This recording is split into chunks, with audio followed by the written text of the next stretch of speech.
Hey guys, welcome back. We're going to take a look at the Ultra Chorus UC200 from Behringer.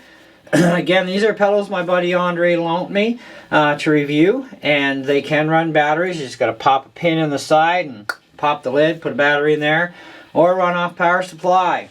They are made out of plastic, so probably not the best thing for the touring musician unless you are one who is light on your pedals and doesn't beat the living snot out of them. They all seem to have pretty stiff control knobs on them, which is good. Holds your settings really well. We've gone through a few of them so far today, so check out the videos so far on the Super Fuzz, the Bass Overdrive, and the Vintage Tube Overdrive as well. And we got one more pedal after this one's done. But this is our Ultra Chorus. Great for acoustic electric guitars, and definitely great for regular electrics as well. So you can go either way and rock and roll the planet, right? So as far as price goes, they vary. It depends on where you get them. You know, places like Amazon or maybe Wish has them or whatever, right? Music stores that carry Behringer pedals, Behringer product line, there you go. Prices do vary. We're not talking prices, okay? So we've got the 2013 SG I'm doing for all of these videos with my Katana 50 watt amp that has absolutely no effects on it, not even reverb. And this is my clean.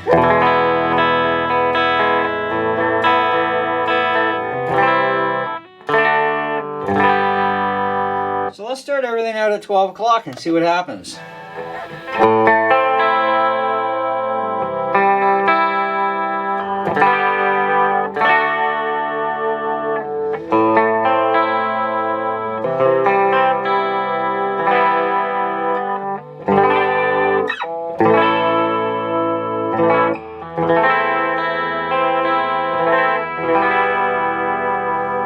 That's really nice, even at 12.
I would definitely give this thing an easy 4 1/4, maybe even a 4 1/2 actually. I think is a little bit more reasonable.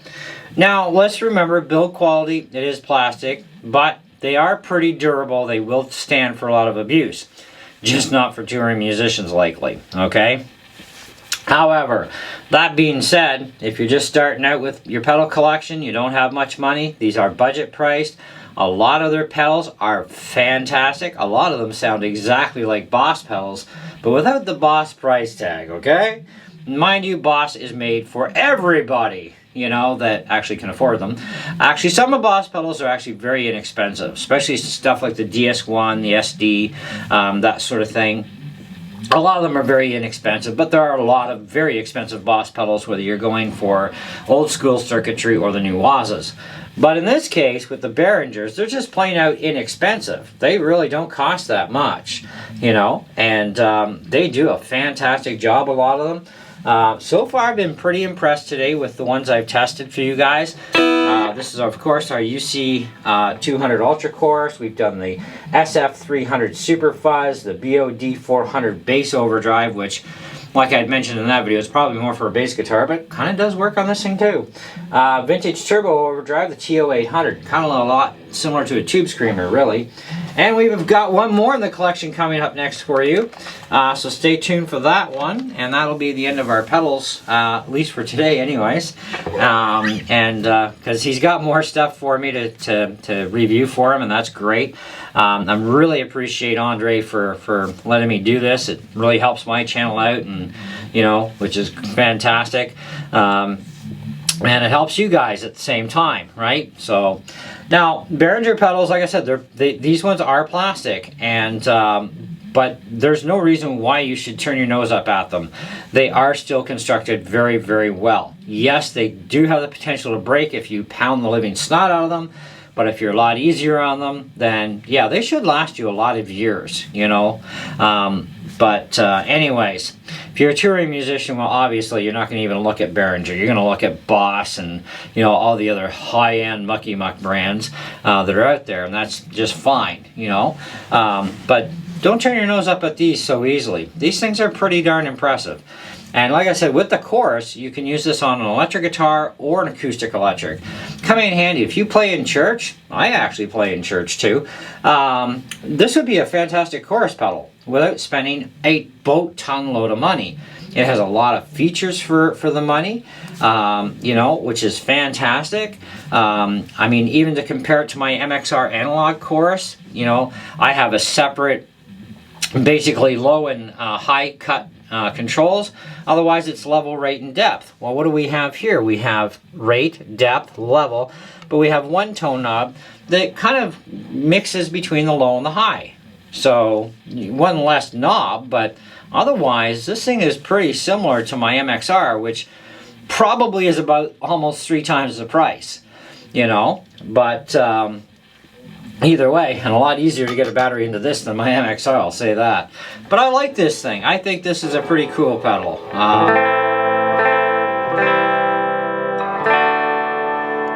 Even just at 12 o'clock, you know, it has just a really nice chime to it. Like, it's not too much, it's not too little.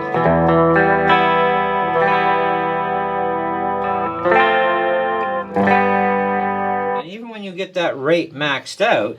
Now that's a little aggressive, but you can create some pretty interesting tones with chorus pedals. Anyways, that's what we have for you, so I hope you enjoyed the video and got a lot out of it. Like I said, stay tuned. I got one more for you guys today, so don't go away. Well, from this video, yes, but just check out the next one in the playlist. And that's where you're going to find all of these pedals. So, among other things I have in there. So, see you on the next one.